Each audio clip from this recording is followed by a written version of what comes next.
Hello guys, today I'll be doing a versus video, and the albums that we'll be comparing today are Invisible Touch by Genesis and 90125 by Yes. Now, why am I comparing these albums?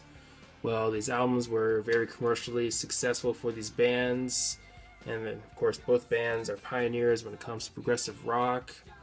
And you can also make the argument that Invisible Touch was the most commercially successful album for Genesis, while with Yes, you can make the argument that 90125 was their most commercially successful album.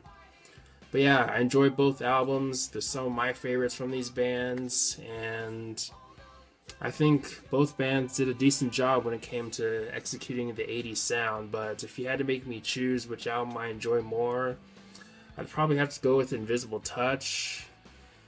In general, mainly because I feel like Invisible Touch has more memorable songs and has a stronger second half, and I feel like the album executes the 80s sound a little bit better. Now, I do think that Yes does a decent job with the 80s sound, but I feel like Genesis overall does the 80s sound maybe a little bit better. And that's just my personal opinion, but again, I do think that both bands do a decent job with the 80s sound. But yeah, I'm going to have to go with Invisible Touch. Now, don't get me wrong, 90125 is a great album.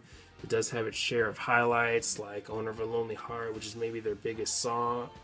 Or, no, not their biggest song, but the biggest song on the album.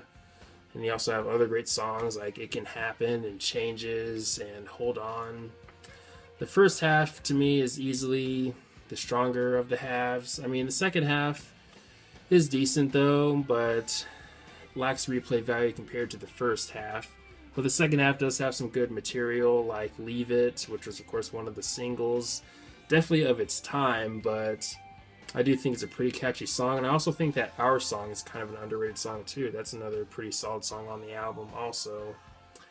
But with Invisible Touch, you really can't go wrong with anything that goes on in the first half. I mean, you have songs like the title track, which are just instantly memorable and catchy and can easily get stuck in your head.